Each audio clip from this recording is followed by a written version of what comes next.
What is up, guys? Welcome to my review for The Flash, Season 5, Episode 6, titled The Icicle Cometh. So this episode was heavily focused around Caitlin Snow and that whole storyline that has been set up since the ending of Season 4, and I've said this before, this storyline was not very interesting to me up until this point, and for no particular reason, it just wasn't very interesting, although in this episode, it definitely was more interesting than usual, specifically because everything was resolved in this episode. Everything that the storyline was questioning, of everything that it was setting up, it was all resolved in this episode, like where is Killer Frost, how did Caitlin get her powers, and where and who is Caitlin's father. That was all resolved in this episode. I will go over what I think about those resolutions in this review, but first of all, I want to talk about the Icicle himself. So, this season of The Flash is 100% doing Villains of the Week so much better than Season 4, and also Season 3 as well. I mean, Season 3 only had a handful of good Villains of the Week, while Season 4 had basically no memorable Villains of the Week, while this season, only 6 episodes in, already has 2, the first one being Ragdoll, and the second one being the Icicle. So now the Icicle isn't exactly a Villain of the Week. He was set up in a storyline, and he definitely will be appearing again, but in this episode he was the villain, and he won't be appearing for another couple episodes, or maybe even a bunch of episodes, so I do consider him a villain for this week, and he is a Villain of the Week, and in terms of that, one of the better Villains of the Week on the show. I did like his power set quite a lot. I mean, it's basically the same as Killer Frost, but it was handled very well. I did also like the fight scene between the two, also the twist that Thomas Snow is the Icicle the entire time, and not actually Thomas Snow, and the fact that he has a dual personality just like Killer Frost, and basically everything in terms of Killer Frost's origin story, that all was handled pretty well. The twist itself, like I said, was pretty great. It wasn't not unexpected, but it was something that I did enjoy to watch. It was something that was basically set up in the trailer, which we heard Cisco say, "You're lying to us," all this mystery surrounding the character. It was definitely predictable, but that's not to say it was bad. I did like that twist. And basically everything about the Icicle in this episode was handled really well, and I did like the character or the villain of the Icicle a lot. One thing I didn't really like was his design, because in the comics, this is what he looks like. He's basically a guy covered completely in ice, while on the show, they basically just did what they did with Killer Frost, where they made her hair white, they colored her lips blue, and they put a bunch of makeup on her, and they just made her look like that. They did the same thing for a guy or her father on the Icicle, and I didn't really like that very much. I think the design for him isn't very good. And another thing is the actor for Thomas Snow, maybe not the best actor on the show. I mean, he had a bunch of emotional scenes with Caitlin, and none of them worked very well. I think neither him or Daniel Panabaker, the actress who plays Killer Frost, or Caitlin Snow, did a very good job in these scenes. It did make the episode a little bit worse than it could have been, because the episode could have had some emotional impact, but it didn't, because those scenes fell completely flat. So other than the actor and the design, I think the Icicle was a pretty great villain for this episode. Although I should clarify that, because saying that the design and the actor are very good doesn't sound like a very good villain, but I would say his storyline was pretty great, his power set was pretty interesting. It's just that his design bothers me just a little bit, and the actor isn't very good, but the actor doesn't need to be good in the scenes where he's the villain, only where the scenes where he is Thomas Snow. So as the Icicle, as the villain, basically nothing wrong with him at all, except for the design, which I only mind it a little bit. So moving on to the rest of this storyline, with Killer Frost's origins being revealed, which I did touch on a little bit earlier, but I will definitely go into detail more right now.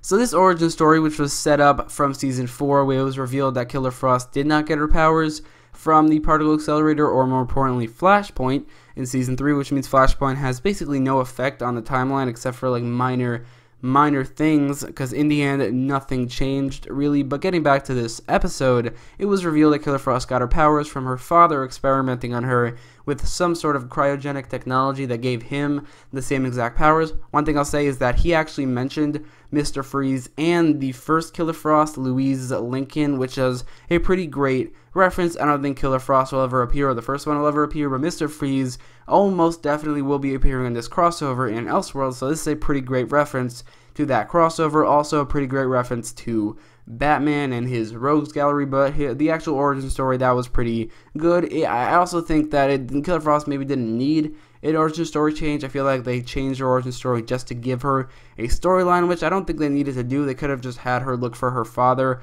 and that's it. That could have been a good storyline for her. They didn't really need to change the origin story, but now that they did, I'm kind of glad they did, because now it expands superheroes or supervillains getting their powers from other places other than the big where do they get their powers MacGuffin of the season, like the Particle Accelerator or the Earth 2 Particle Accelerator or Flashpoint or the Speed Force portal, and now the satellite from season 4. Killer Frost got her powers from somewhere else, which is pretty cool.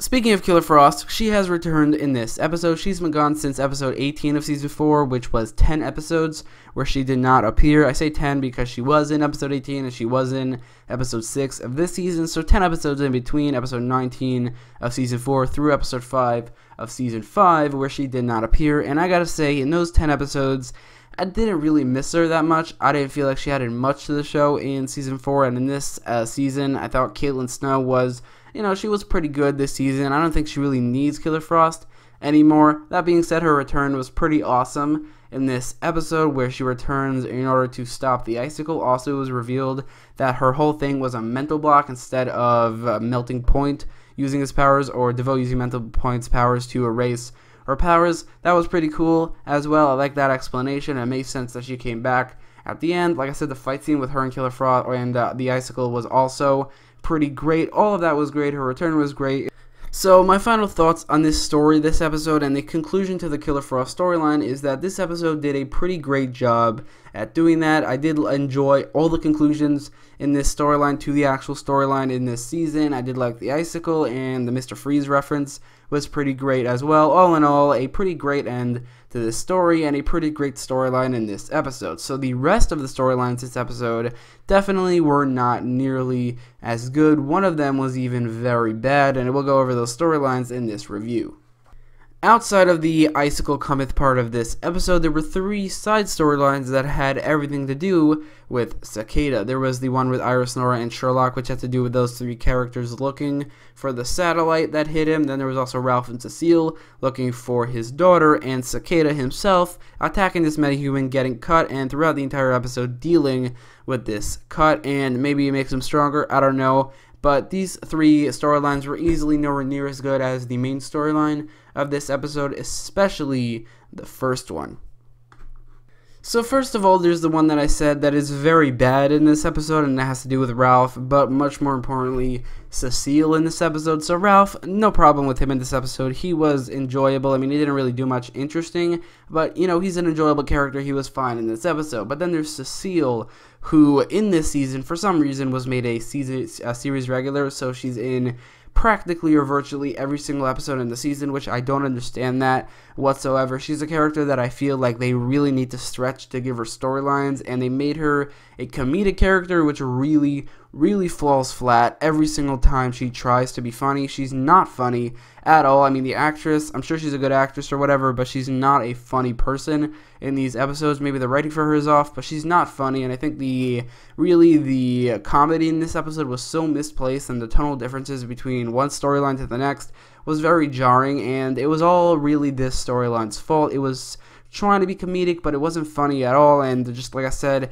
completely tonally off from the rest of the episode, specifically the Killer Frost storyline, that it was just so jarring to go from one to the next. And in general, it wasn't funny. Cecile was really annoying in this storyline. Like I said, this is the storyline in this episode that was generally bad, and I feel like Cecile will most likely become my least favorite character on the show. She most likely will drag down this season from being a pretty great season to being a pretty great season, but with a bad character in Cecile. I'm really hoping that they really limit the role and the screen time Cecile has, because she is pretty annoying. She has nothing to do on the show. Like, honestly, I see no point for her to appear ever if there's no trial episode or trial scenes in this show. So Cecile, this episode really showed how annoying she can be and how really truly unfunny she can be. Although Ralph, who was in the same storyline, I had no problem with him.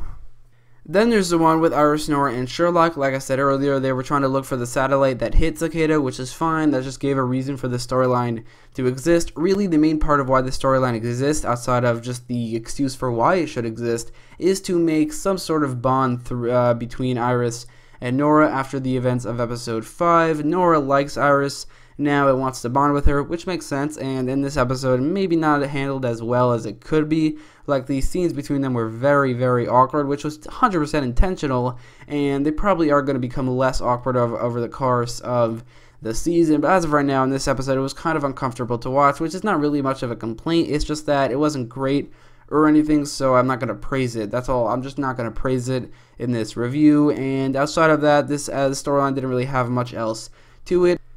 And that brings me to the final storyline in this episode, which has to do with Cicada. So this storyline, like I said earlier, had everything to do with him going after this one metahuman, getting cut by the metahuman, killing the metahuman, and then realizing later in the episode that this cut is making him stronger, which will 100% be addressed later in the season, most likely pretty soon in the season. But as for this storyline in this episode, I mean, it wasn't great or anything, but also wasn't bad. I do appreciate the fact that it was actually included in the episode just to give Cicada something to do while Team Flash is off fighting the Icicle, just to have him get a little bit more developed in this episode, which I definitely do like. I also don't have any complaints about this episode, about the storyline, but I also don't have any praise for this storyline either, so just like the last one, don't really have much to say outside of that.